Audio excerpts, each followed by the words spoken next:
Hicham. The key person, I need the controller. Good morning, everyone. Welcome to the third day. You made it in the rain of Barcelona. It's not easy to move when it rains here because it never rains.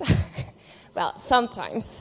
And, well, we are not used to it, but you made it, and welcome again. Hope you're enjoying our gathering. I just want to say a couple of words of what happened at the SwitchMed Connect. We have, I think, 350 stakeholders, friends, colleagues, and family members with us. Piles of, on the first day, participants' badges you had, and some of you had to wait a long line, and some of you were just already early comers enjoying the garden, and you can keep on doing that, hopefully today, when the rain stops a bit. And then we looked into what you have done in all the different components, like the med test, or green entrepreneurs in Giorgio's session with the service providers, the incubators they were exchanging on what they really experienced. In the meanwhile, we had a press conference. Maybe you didn't know, but we had a couple of press already publishing about us, about the exhibition we have. It was quite successful. Noor and Hamu, I would like to thank to them that their stories are very much taken up. Then, in the afternoon, we had some deep dives into some topics like the food sector, agro-food sector. I saw that it was quite busy and you were asking for the slides. Don't worry, we are going to have all the slides, all the photos on our website, switchmed.eu.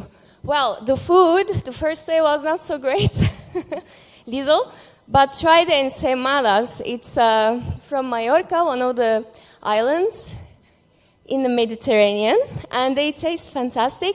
Maybe not good for your figure, but it will make you feel good.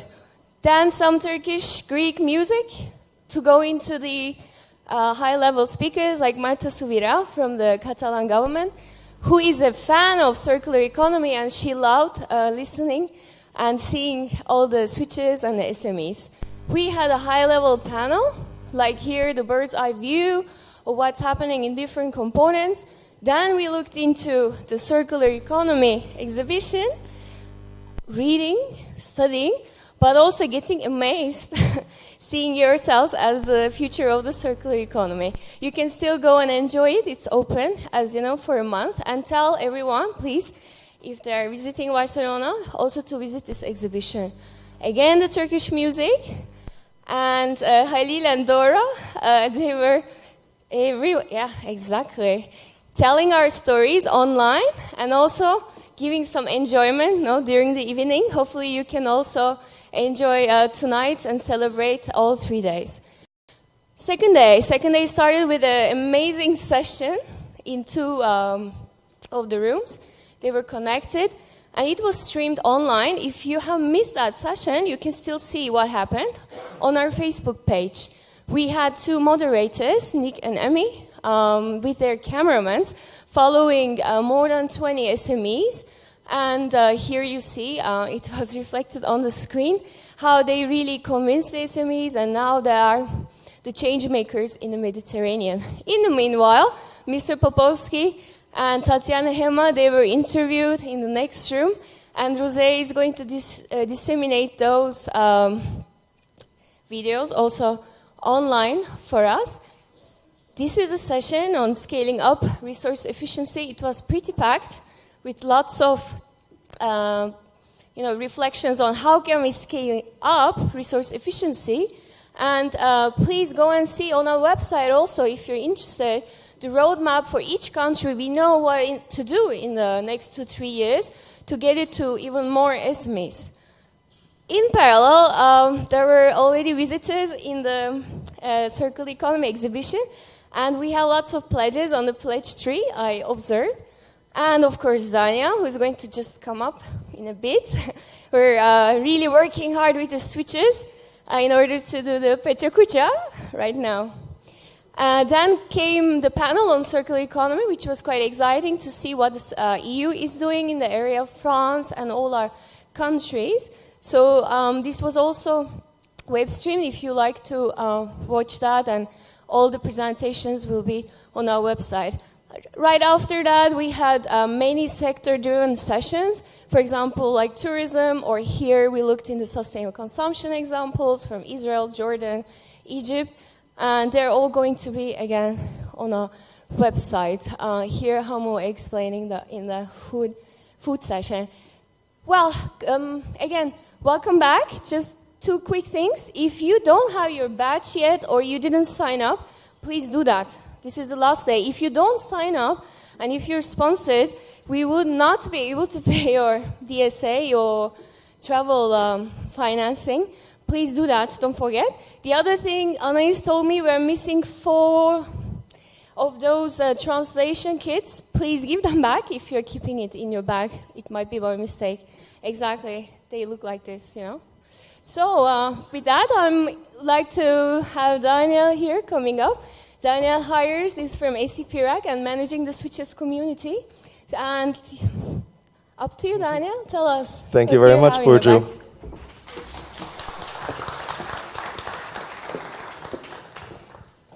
How many of you remember what you wanted to be when you were a child? How many of you wanted to be an entrepreneur? There's not really a hand going up here. I think the reason for that is that being an entrepreneur is not really a childhood dream. Being an entrepreneur is more of a grown-up dream. But I think it is a more realistic one and a more relevant one for us today. My name is Daniel, and when I was a young child, I wanted to be a journalist. I wanted to write stories about the world, to tell people what is happening out there. And I couldn't think about being on a stage and speaking to a crowd. I wanted to be behind my screen and share the stories from there. But things change, and today I could not be happier than to be here on this stage and to present to you 8 wonderful stories from green entrepreneurs from all around the Mediterranean and give them a platform to share their stories. The format we've chosen could not be tougher. The format is called Pecha Kucha, and even a seasoned speaker might have problems doing a Pecha Kucha, so please bear with us. A lot of our entrepreneurs are just starting out. We have some expert entrepreneurs as well, but some are just at the beginning of their journey. They've gone through the Green Entrepreneurship Program, they've gone through our training program, they've gone through the incubation program, and now they're here to share their story. And the Pecha Kucha format will only give them 20 slides, each with 20 seconds that will automatically shift. So they are not in control of the slides, but the slides are in control of them, and you get to see if they will do a good job of regaining the control over the presentation. So without any further ado, I would like to introduce our first speaker, Khaoula. Khaoula, when she was young, she wanted to be a neurosurgeon. However, I think things changed a little bit. And Khaoula, please, the stage is yours.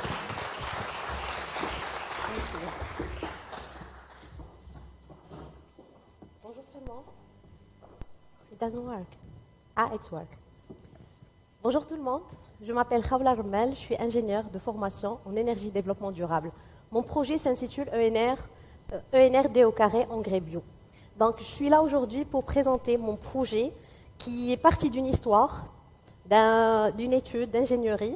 Il s'est inscrit dans le cadre de développement durable, d'un audit énergétique dans le domaine agroalimentaire.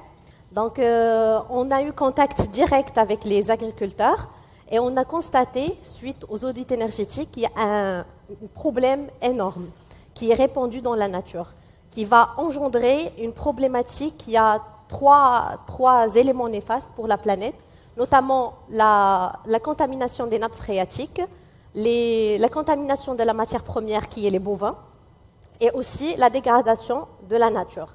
Donc, on a commencé par la sensibilisation de notre client phare, qui est l'agriculteur, que ce soit un petit, moyen ou grand, mais on s'est focalisé à la fin pour bien impacter le secteur agroalimentaire par les gros agroalimentaires, notamment les domaines. Donc, suite à ce constat, on a pensé à changer cette perspective, c'est-à-dire voir l'anomalie et l'insérer dans un écosystème viable et durable. D'où notre projet qui s'intitule ENRD au carré, qui est commencé par un constat et qui s'est caractérisé par une réalisation, un projet type pilote au sein des domaines royaux. C'est un projet qui a vu le jour que récemment, donc l'installation elle a été faite. On va voir par la suite, via des images, la problématique phare, comment elle s'illustre. On voit ici sur l'image que dans une agriculture agroalimentaire, il n'y a pas que les bovins, il y a des génies aussi, il y a des petites vaches qui sont contaminées s'ils sont en contact direct avec la matière. Quand je parle de la matière, c'est le mélange, c'est le lisier qui reste, quand vous voyez sur l'image. Donc on a une matière qui est répandue dans la nature, qui génère des effets néfastes, que ce soit via des gaz à effet de serre ou sinon via le contact direct avec les vaches, induisant des anomalies et nécessitant un traitement bien poussé. Donc la solution réside dans la méthanisation. C'est un processus qui existe industriellement parlant, mais on a fait de la recherche et du développement sur le process de méthanisation afin de diminuer le taux de méthanisation. Le process est très simple. Donc tous les déchets agroalimentaires, on peut les combiner dans un digesteur afin de fertiliser la totalité, avoir les premières bulles de méthane. Et par la suite, on les abrite dans un cogénérateur avec bien sûr une cuve de stockage. Et comme vous voyez ici, la cuve de stockage non couverte avec une vue de dessus de l'installation. Donc le projet en lui-même, il s'agit de prendre le problème, le traiter et de l'intégrer dans l'écosystème. Donc ainsi, nous assurons des sorties. Notamment, on aura 4 produits à la fin du process. Le biofertilisant sous 2 formes, solide et liquide, assimilable par la terre. On aura l'énergie électrique et l'énergie et le biogaz. Notamment, ça passe par une cogénération des énergies, vu que l'installation qu'on s'est effectuée, on a effectué aussi une installation solaire pour le pompage solaire dans le domaine lui-même, dans le projet pilote, afin d'équilibrer le besoin énergétique. Ainsi, revenant à nos 4 premières bases, les 4 wins, la rentabilité qui demeure très intéressante pour un entrepreneur. Je ne le nie pas, pour moi c'est primordial, il faut qu'on vive, il faut qu'on paye les salariés aussi. La durabilité, afin de régler, d'insérer toutes les solutions dans le système, l'écosystème, et bien sûr l'environnemental et la partie sociale, la création de l'emploi. Donc, juste pour revenir aux impacts directs de notre projet, on a pu quantifier, on a pu cartographier le projet en lui-même. Il fallait faire un travail colossal. C'est mon histoire. Je suis rentrée au Maroc. Il fallait voir les besoins, détecter les anomalies et trouver des solutions, que ce soit il existe mondialement, ou les importer, ou plutôt les installer et l'adapter au contexte marocain. Donc, on a travaillé d'une façon acharnée avec une équipe qui est, comment dirais-je, in English, Dream Team. C'est une équipe extraordinaire qui est construite de jeunes. On va voir ça en images aussi. On a réalisé des installations durables, renouvelables. Donc voilà, en image, c'est l'équipe. Donc je suis fière d'eux d'une façon extraordinaire parce qu'ils ont pris des challenges, ils les ont réalisés. Et voilà, nous sommes là aujourd'hui. J'espère on va partager avec eux après en images. Donc si mon projet vous a plu, j'espère que vous adhérez à l'idée parce qu'on fait aussi du suivi et de la maintenance avec les industriels. Et c'est un projet pilote au Maroc, espérant que ça va se répandre vu qu'on a fait un partenariat avec le domaine royaux, juste pour l'ampleur et le poids qu'il présente. Merci pour votre attention.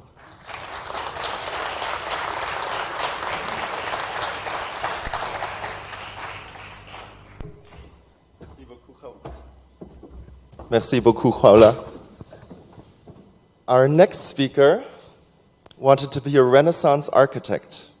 His name is Wissam, and his company is called Lili's Farm. May I please introduce Wissam. Mansour, thank you, Daniel. On stage. Thank you.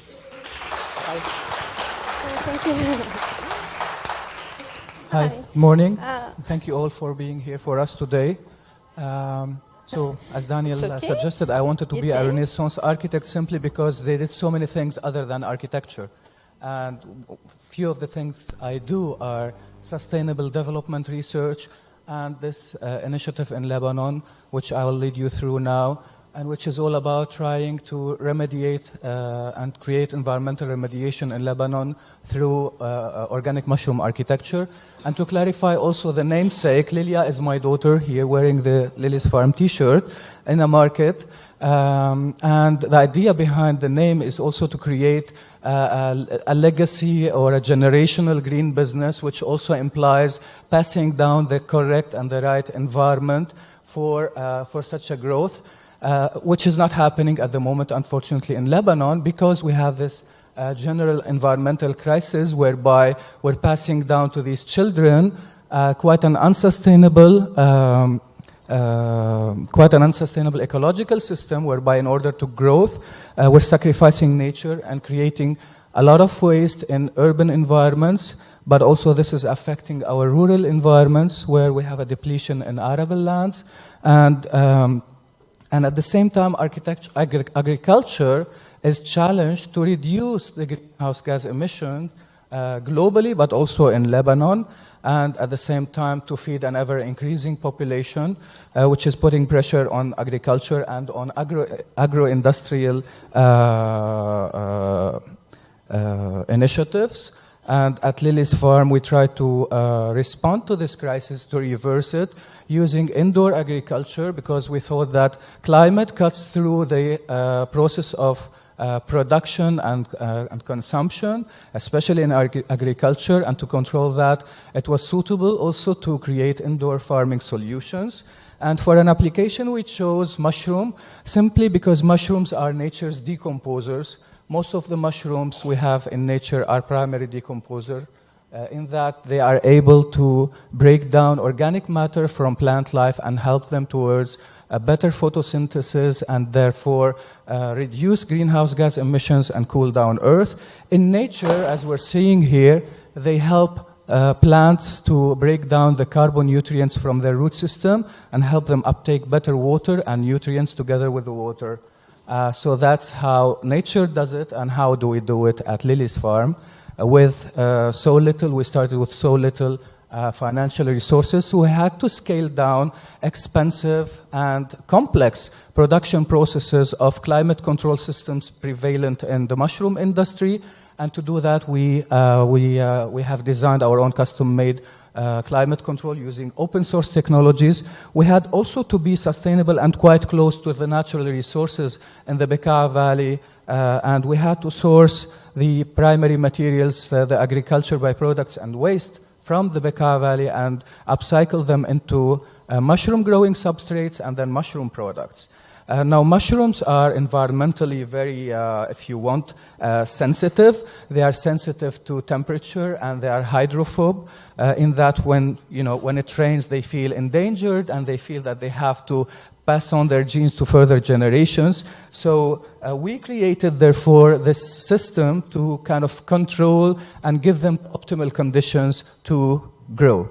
And the system has also enabled us to be environmentally conscious about the impact we're having, because we are able to measure CO2 emissions and the consumption of resources, energy and water. And we're seeing here that we use much less energy per kilogram mushroom than ordinary mushroom production. And also our organic mushroom production produces 50% less CO2 emissions. And the ecological impact also spans consumption processes also, or stages other than the production processes. The range of products we've been producing are fresh mushroom products and varieties, but also mushroom byproducts, which our clients seem to like. And the selection of the emphasis on the bio or the organic was informed by a market research which we have done, and which had revealed a growing tendency towards local and healthier consumption patterns in Lebanon. And this in turn has informed the branding identity of Lili's Farm being an organic and healthy mushroom product producer.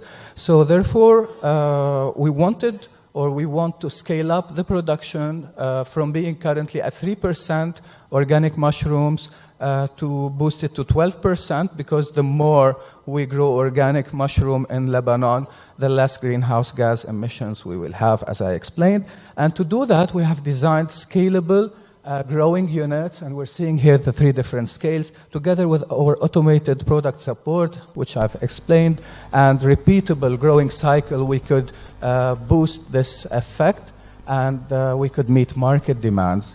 And now this is not all. Also, microremediation involves the filtration of pollutants from the environment, which we have in Lebanon, heavy metals, hydrocarbons from oil spills, which we will have maybe in Lebanon one day. And it also, microremediation also involves the filtration of precious metals from electronic waste like gold and copper. And this is also an application which we are seeking maybe to develop. If there's anyone in the crowd who knows about professional companies or researchers who are doing such a research, please don't hesitate to let us know. We're happy to collaborate on that. And I thank you very much for your kind listening. Thank you so much. Thank you. Thank you very much, Wissam. And if you want to see Wissam's products, they're actually being exhibited in the exhibition, correct, Wissam? Wonderful. Our next speaker wanted to become a military doctor. However, she changed her mind, and now she's working on a much grander scale and a much more systemic problem, and she will be here to talk about what she decided to do. Amel, the stage is yours.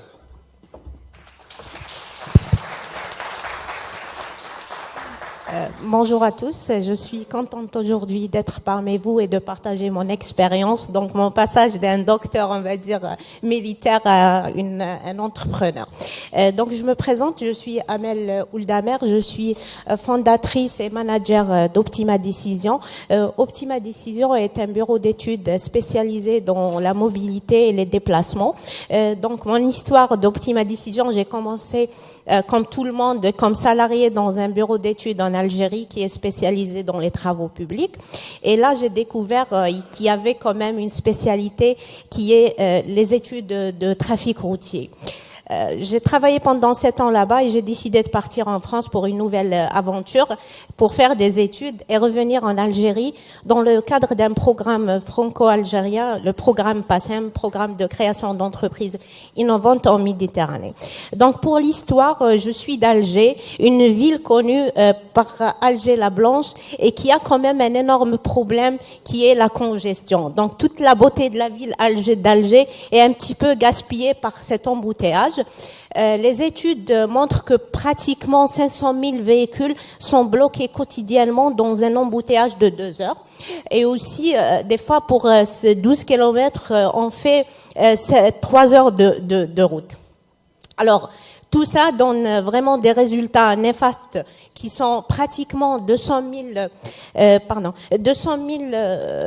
tonnes de CO2 dégagées dans l'espace. On a aussi une perte financière énorme de 27 millions de dollars par an. En fait, l'analyse de cette quantité de véhicules vient plus particulièrement d'un déplacement domicile-travail et aussi pour un déplacement qui est vraiment, c'est le déplacement professionnel. Donc, on a pensé à trouver une solution, c'est de résoudre les problèmes de déplacement liés à l'entreprise. Donc, par ça, on a réfléchi de créer ce qu'on appelle un plan de déplacement entreprise, dont on va dire le principe, c'est de proposer aux entreprises des solutions de mobilité mobilité et qui utilisent plus le transport, en fait le mode doux, la marche à pied, le vélo et le transport en commun. Comme vous pouvez le constater sur l'image, c'est que toute cette perte de CO2 est une perte financière. Si on rentre dans un plan de déplacement entreprise, on peut sortir avec des solutions qui minimisent la pollution et aussi la perte financière. Vous pouvez constater aussi que c'est vraiment ça s'inscrit totalement dans une logique de mobilité durable en répondant à 3 points importants qui est un gain environnemental, social et aussi économique. Ce gain, on va dire environnemental, c'est pour tout le monde, c'est réduire vraiment réduire l'émission des CO2 et aussi un gain social qui est pour le salarié qui minimise le stress de déplacement quotidien et aussi un gain financier, c'est qu'on arrive à réduire la consommation et le coût de déplacement domicile-travail et aussi pour l'employeur, c'est vraiment un gain du parc automobile. Un point très très important aussi qu'on peut citer, c'est qu'il y a un gain énorme de l'espace public parce que l'utilisation, par exemple, pour déplacement de 40 personnes dans un bus et dans les véhicules et dans les vélos, ça c'est vraiment, on va dire flagrant, ça se voit qu'il y a vraiment, un gain. Ce que je voulais signaler lors de cette présentation, c'est qu'en Europe, le plan de déplacement entreprise est vraiment obligatoire dans des pays comme la France et la Belgique pour des entreprises qui ont plus de 100 salariés. En Algérie, c'est pas encore en cours parce qu'il y a quand même une absence d'un cadre réglementaire pour ça. Par rapport à ça, que Optima Décision vise à s'engager dans une démarche de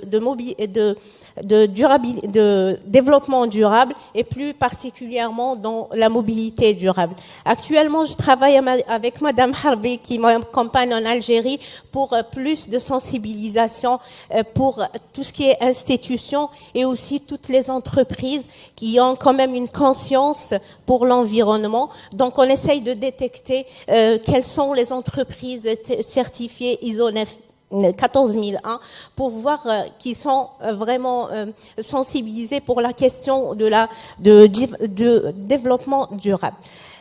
Pour vous dire sincèrement que c'est difficile parce qu'il y a aussi des obstacles, il y a quand même un aspect culturel, il y a aussi un cadre réglementaire qu'il faut mettre en place et aussi un énorme problème qui est le financement parce que les entreprises ne peuvent pas s'engager dans des démarches s'ils n'ont pas quand même un financement des organisations.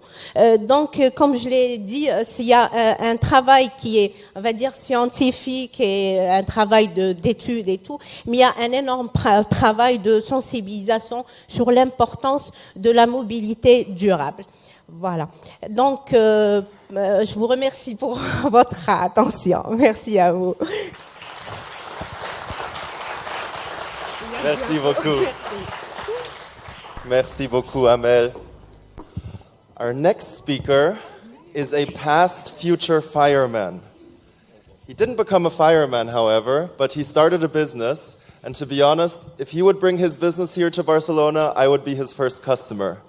Here to talk about his business, Nadav from Toyswap.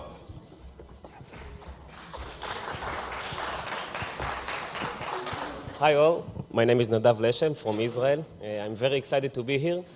Actually, I'm a big fan of Facha Kucha and went to few events back in Tel Aviv, and I never thought I'll be in the presenter side.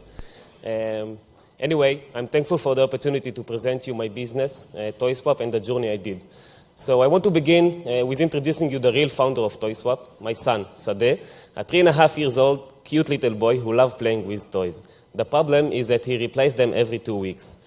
And in general, kids grow up fast, and toys that met their needs a moment ago is no longer relevant.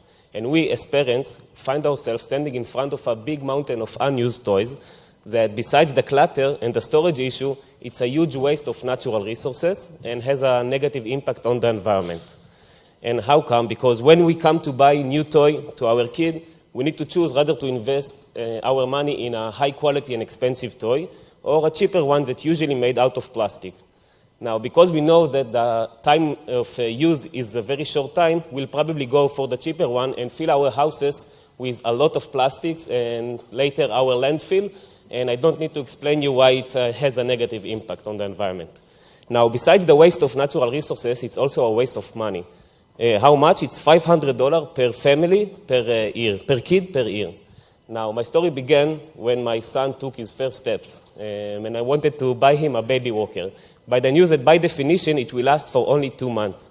And I thought to myself, why can I rent it instead of purchase? And in general, why can I rent toys instead of purchasing them? And then my second son was born, Toyswap. It's a toy library where you can, instead of purchasing new toys, you can purchase a subscription that provides you access to a wide variety of high-quality toys and an unlimited swapping service.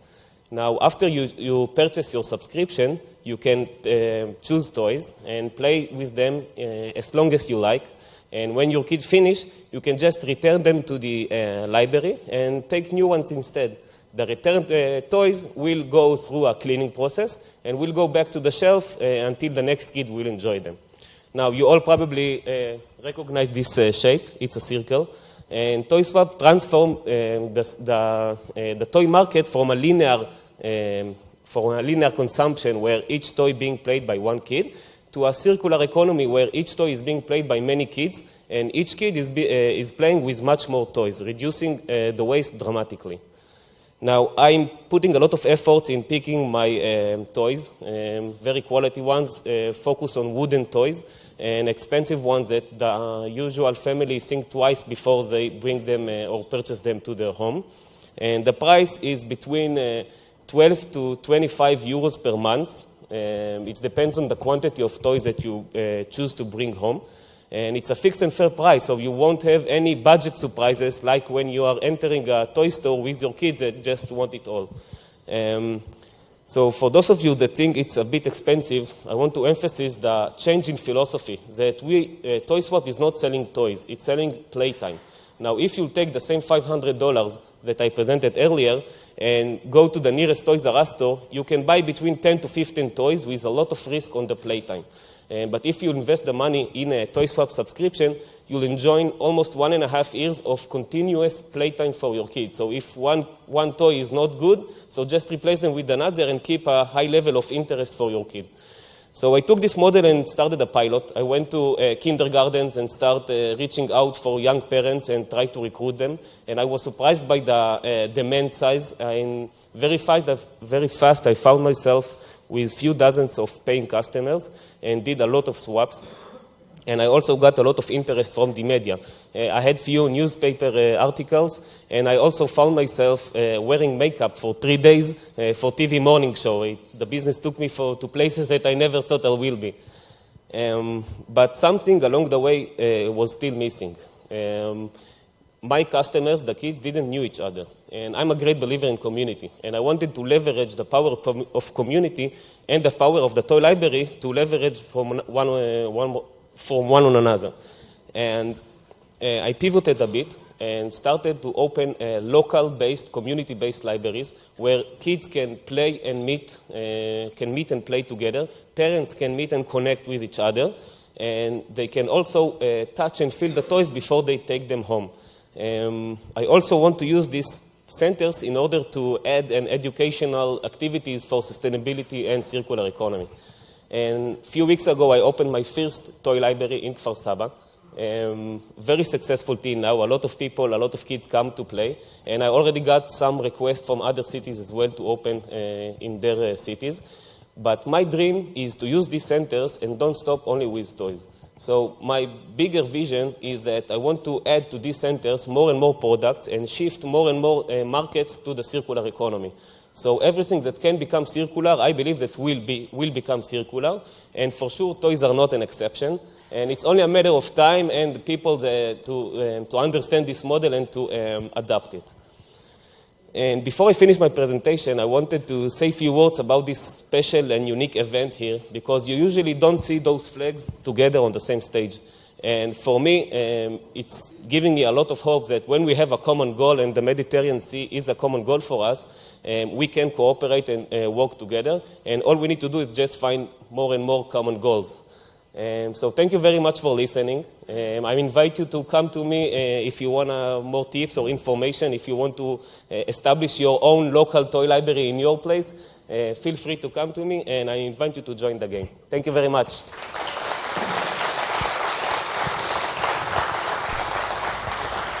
Thank you very much, Nadav. Our next speaker, Nadia, she wanted to be a mathematician when she grew up. So there's no doubt that she's very smart, but that she can actually use her brain to apply this to the real world. I think you will agree with me after she presents her company, Waste by Waste. Nadia, the stage is yours.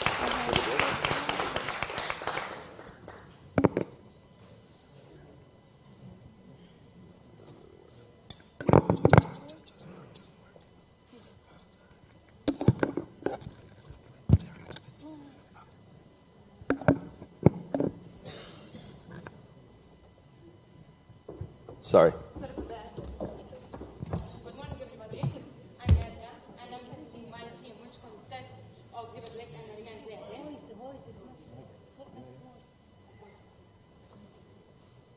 It's good now? Good morning, everybody. I'm Nadia, and I'm presenting my team, which consists of Hebadwek and Remmal. We are a group of environmental engineers. I guess some of you know the proverb which says, killing two birds in one stone. And if you don't know it, I will explain it to you. After we finished our study, we started taking part in different conferences and exhibitions in order to know more about our specialization and to strengthen our CV. During that, we heard about two major problems that faces the industrial zone in Hebron in particular and in Palestine in general. The first one was facing the leather tanning industry. It has a huge amount of wastewater produced during the different process of the tanning. And I want to mention that the leather tanning industry, it is a family business industry that provides income for nearly 50 families. So having a great amount of wastewater produced causes different environmental pollutions, air, water, and groundwater pollutions. Although it has a problem in having a toxic materials, which is chromium in the wastewater produced. And they pay nearly $5,000 in order to treat each ton of the sludge that contains the chromium. In addition to that, the wastewater produced from the tanning industry is not allowed to enter the sewer system because it causes the damage of the sewer system itself. I mentioned the chromium, that the tanneries paid nearly $5,000 in order to get rid or to treat the wastewater that has the chromium. Why chromium is important? Or why chromium is toxic. Chromium, it is a hazardous, toxic material, chemical material, that causes different and harmful diseases for a human being, for animals, and so on. One of these diseases that it damages the immune system, affects the genetic materials, and it also damages and affects the liver and kidneys and causes different diseases. There's a problem in the slides. Next. The other factory or the other industry that's affected by the huge situation, it is the stone cutting industry. It produces a large quantity of stone cutting solid waste. The stone cutting solid waste is not allowed to enter the sewer system because it causes the damage of the sewer system also. In addition, that if it spread to the environment, it will cause pollution of the different environment elements. What we did, our solution for this two problems is providing a completed eco-friendly treatment unit in order to use the stone cutting solid waste in order to treat the leather tanning wastewater. By this, we killed two birds in one stone. It consists from two tanks. The first one, it has the treatment unit, while the other one, we can spread the wastewater produced from the sludge that contains the waste. After achieving this process, the results that we have starting from the beginning, the quality or the efficiency of treating the wastewater using this unit is 90%. First one. The second one, 50% of the water, the recycled or the treated wastewater could be recycled and used again. Number 3, 30 minutes is the time that's needed for the whole process in order to be done, while comparing to the other traditional methods, it's nearly from 3 to 4 hours. I finished it because you have a missing in the slides.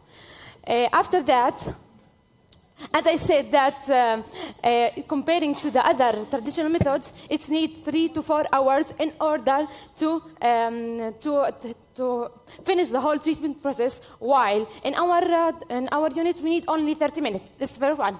Other one, it costs from using our device $60,000, while comparing to the traditional methods, only each month it needs $4,000. It's a huge money. More money means more effort and less profit and less incomes. The challenges that we face, and it turns to our side. First, we are a group of environmental engineers. We are a group of women. The 3 of us are married women, and we have children. We left our children with our families, and we get to work. What we achieved that women can do, we didn't wait for work to come to us. We made the work by ourselves, and we provided a work and the jobs for other people. And another initiative one, that we use waste in order to treat another type of waste. So it's a creative principle. The last thing, our next steps are starting from localizing our device to the other countries. The first one. The second one, our device could be applied to other types of wastewater, like lubricant, like dairy wastewater. So any questions, it will be my pleasure to answer them.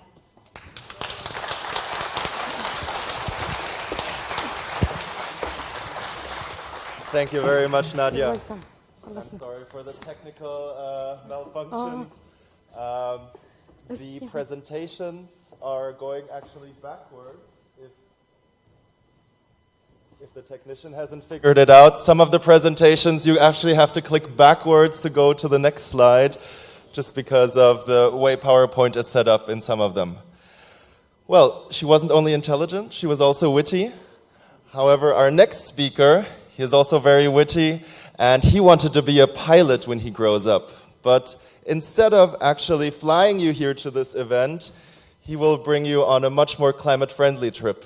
Mohamed Makki from Tunisia. The stage is yours. Thank you. Thank you, Daniel. Bonjour tout le monde, je vais parler en français, donc je m'appelle Mohamed Makki Maalej.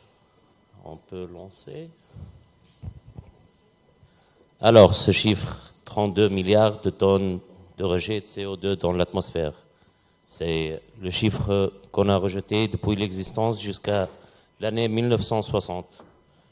Aujourd'hui, en 2016, on a rejeté le même chiffre en une seule année à cause de l'effet de la surconsommation énergétique des industriels. Imaginez un industriel qui a plusieurs employés et qui a une facture énergétique très grande, et aussi il a un rejet de CO2 très grand. C'est quoi la solution? La solution, ce sont les systèmes de management de l'énergie ou les systèmes d'efficacité énergétique pour réduire leur consommation énergétique et réduire l'effet néfaste de cette surconsommation énergétique. La base des systèmes de management d'énergie, c'est d'installer des capteurs de courant qui calculent la consommation énergétique à chaque seconde et en temps réel. On installe ces analyseurs électriques sur chaque machine, sur chaque point de mesure pour donner cette data en temps réel aux industriels. Combien ils consomment, combien ils sont en train de rejeter de CO2, quel est l'effet néfaste qu'ils sont en train de mener. Toutes ces données-là, elles sont recueillies et elles sont enregistrées sur le cloud afin d'accéder avec une application à distance sur n'importe quel support, laptop, PC ou tablette, smartphone et de n'importe quel endroit dans le monde. Comment ça se passe? Toutes ces données sont combinées pour avoir un résultat qui est viable, qui donne des résultats, des courbes qui sont visibles par l'industriel, qui sont compréhensibles. Il y a une intelligence artificielle derrière qui détecte chaque faille énergétique et qui en fait un rapport et donne aux industriels un résultat, comment réduire cet effet néfaste qui est en train de surconsommer son énergie. Alors, après tout ça, cet industriel aura un certificat, un label de réduction de consommation énergétique. On passe maintenant pour réduire ça. OK. Encore. Pas seulement ça, mais on a passé maintenant, pas à la consommation énergétique, mais on a passé maintenant à l'industrie 4.0. Une notion qui est sortie en 2013 et qu'on est en train d'appliquer en Tunisie. De quoi il s'agit? C'est pas seulement d'installer des capteurs énergétiques, mais de suivre tout l'environnement entourant l'industrie. Le régime des moteurs, la température, l'humidité, tous les paramètres de ces machines. Alors imaginez maintenant quelles sont les opportunités pour cet industriel de savoir et de simuler sa production. On est installé maintenant en Tunisie et on veut s'installer ailleurs.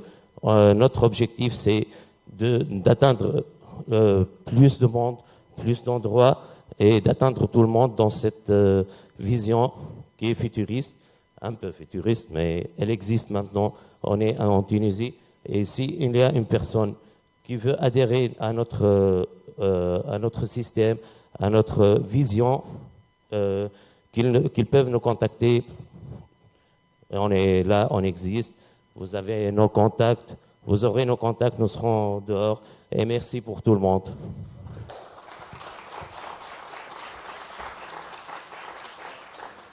Thank you, Daniel. Merci, Makki. Our next speaker had probably the most difficult travel to come here. She was grounded in Istanbul, had to spend an extra night there. Her luggage was lost, but she beat all of the odds, even I am sick also. and she is also not feeling well. So please give her a very warm welcome. Next up is Aminah from Oro Verde. The stage is yours, Aminah.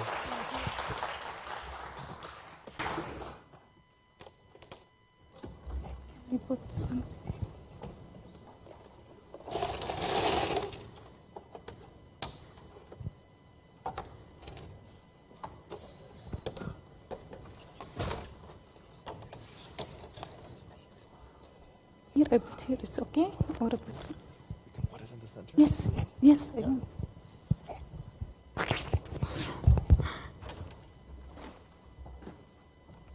دي مية.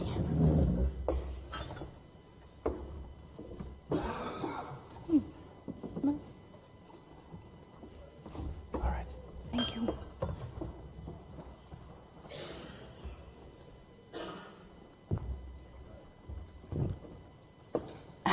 Hi everyone, good morning. Good morning. My voice is clear? Okay. My name is Aminah Hamdeh. I am nutrition. I come from Jordan. My product is Oro Verde. It's a green gold name. The first, my product is unique. In the world, just in the voice. Okay. Okay. My product is unique in the world, not just in the Jordan, because it's the first organic food supplement liquid without a preservative and gluten-free. The first problem it's for me because I have a migraine and all the time I need to fix this problem. And unfortunately, the problem we don't have any medicine to fix it. Just to take medicine like calm down, just. And I follow how can I solve this problem? And I'm lucky to fix this problem for me health first. I see in my test labbing, in my minerals and vitamins, it's low. And maybe this problem, we have, I am sorry, I am tired, I cannot focus, okay. Because my product also, it's extract from the herbs and the grass to take extract together, and without a preservative, it's clean, it's gluten-free also, and it's one shot from my product, it's equal 1 kilos from organic organic fruits and vegetables. Okay, I'm so sorry, I'm tired too much, okay. My organic food, it's have, I'm sorry, really, I cannot focus anything. I'm so sorry. Okay. Yes, okay. The one shoot is equal to 1 kilos from fresh vegetables and fruit, and also it's too much have minerals, vitamins, enzymes, antitoxin. I need another one. Yes, okay. We have in my product it's minerals, vitamins, enzymes, antitoxin, anti-inflammatory, protein, chlorophyll. It's too much rich. And we body they need this is all this to good health and to good wellness. I'm using the hydroponic system. You see hydroponic system, it's really amazing solution because we are in Jordan. It's pouring for water. And we need it. And a hydroponic system, it's perfect solution, not for Jordan, for all country. They need it because we are poor for water. The hydroponic system also, we can make the grass, it's organic. The organic, it's really very important because we are grass growing to 7 days just. Its first stages, like this. You can see this. It's this wheat grass, and this is its sunflower. This is first grass, and we are using this and wheat grass and sunflower, and we are make another different kind herbs together to mix in. When growing like flaxseed, this and phoenix and mash, and we make it's different kind to herbs to growing like this. Okay, I need to move this slide to continue. Okay, the hydroponic system, it's all the time in the world. We adding some chemical to growing, but we using it's without adding anything, just water. Just we adding water, and it's a good environment in the container. Just we need it. Why? ليش برجع بالعكس? Why? Continue. Yes. Now in Jordan, I'm so happy because we are open the shop in Family Basket. It's small. We can buy all the grasses. We make it, and also we the first time we need awareness for people because the people don't understand how benefit the superfood like that. And my player, its name Abir. It's awareness for people, tasty, and trying to see how benefit in your body. We make this in Cosmo also. We have 2 places in Jordan to buy my product now. You see the growing about our selling. And inshallah, we have in the future, inshallah, to expanding to another country like Gulf, Dubai, and inshallah in all the world. I hope so that this with Expo 2020, it's excited to our project, and we make together to make some expanding in the future. Maybe about 2 months ago. Okay, I will go to Dubai. Now it's our team. Unfortunately, I don't have the picture for our team because I have farming and I have company. It's different way, but inshallah in the future I will send my. But I love my my employee and my team, because it's really passion, and they have love what he doing, and he believing about the product and about what our doing for the humanity, for all the people, not just for Jordan. Thank you. Invest in your health.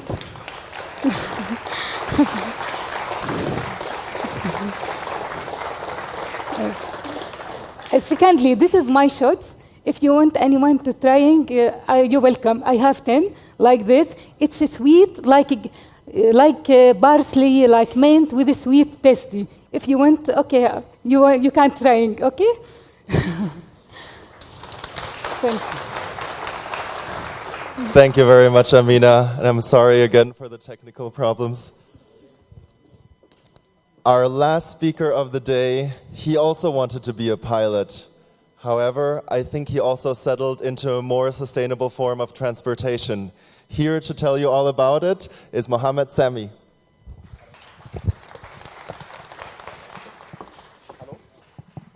Hello? You hear me? Okay. Hi, everyone.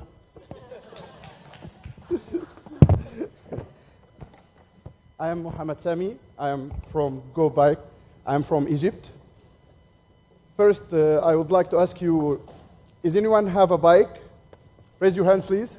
Oh, that's impressive. That's great. Okay. Let me tell the story of Go Bike. The story began when I was traveling and visiting one of the most adorable Arabian countries. Without mentioning the names, it was Cyprus. I found that they are having a cycling culture, bike share system and bike lanes, and actually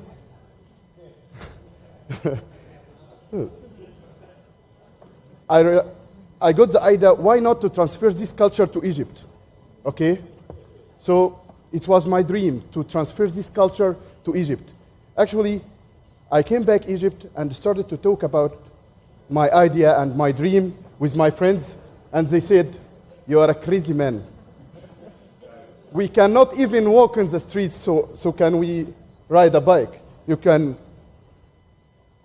So I gathered some friends with the same passion and the same challenging spirit, and we make our team, our Go Bike team, with the same passion to spread the culture of cycling all over Egypt. We introduced a new concept, which is cycling for cause. It's not about sports content only, but cycling for cause. Awareness campaigns like blood donation and anti-smoking and anti-some disease like hepatitis and HIVs and cancers, something like this.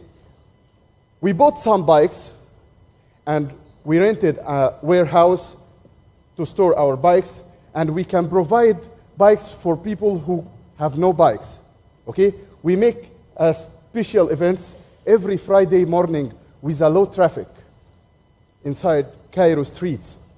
Okay? Then we expanded in another governorate so as to spread the culture all over Egypt.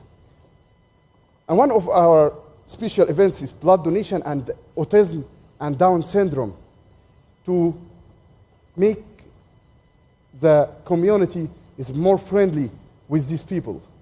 Okay? And we introduced also another concept, which is visiting touristical and archaeological sites using bikes. And this was very useful to our country and to grab a lot of tourists to our country. We visited the pyramids, as you see, and we noticed that a lot of tourists participated in our events. It was very impressive and very encouraging to us. We visited a lot of archaeological sites, and we have different nationalities, like from German, Korea, and Kurdistan, and all Arab countries, and Sweden. As you see, this is different nationalities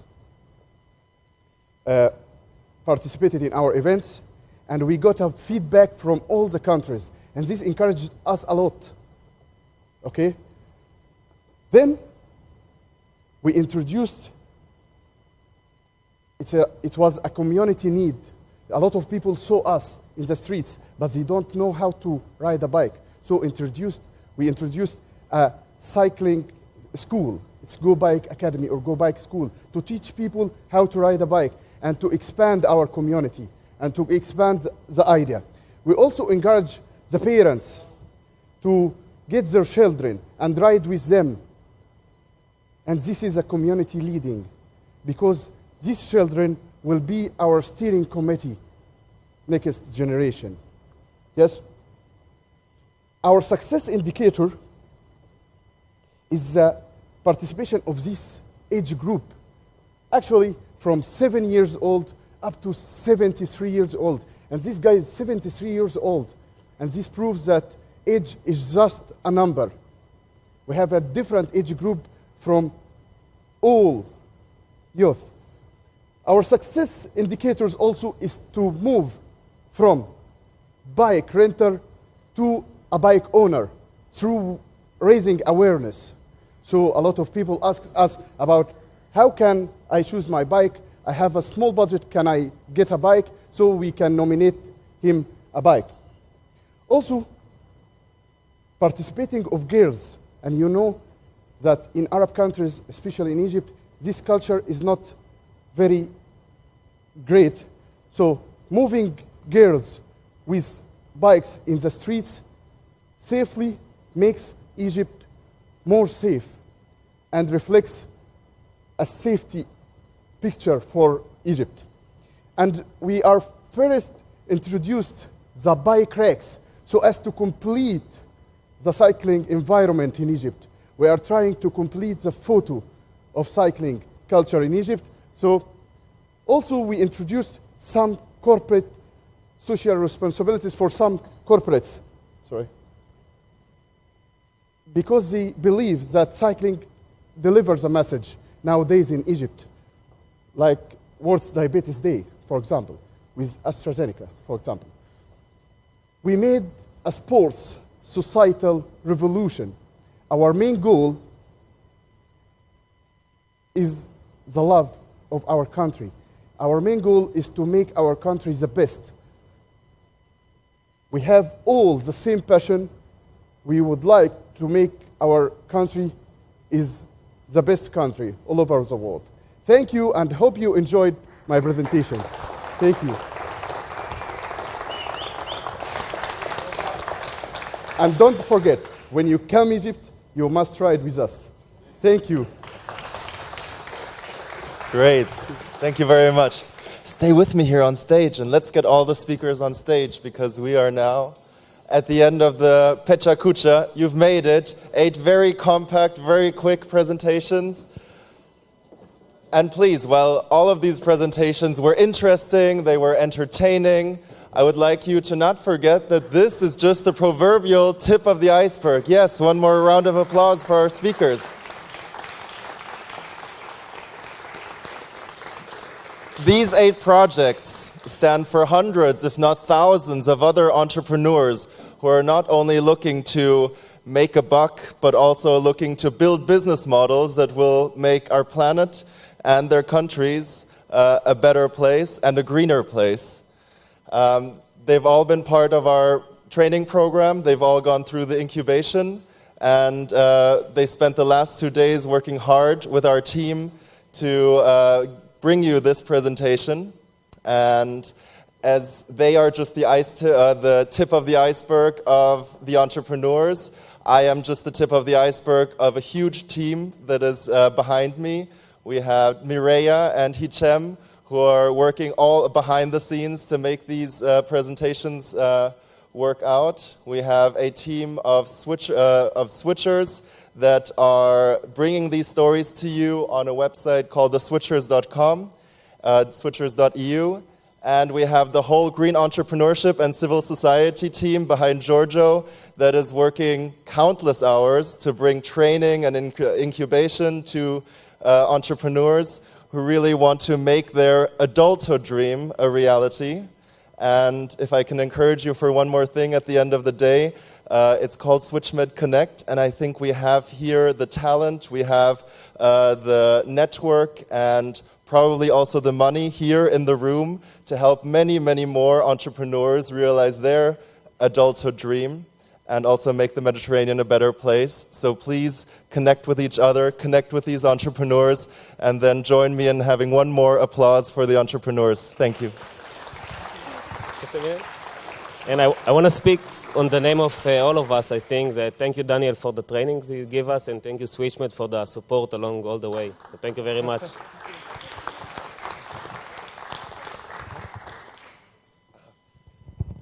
And if you want to see some of the products of our entrepreneurs, you can go to the Marketplace exhibition in the Hyposteel room and in the central building of Sanpao.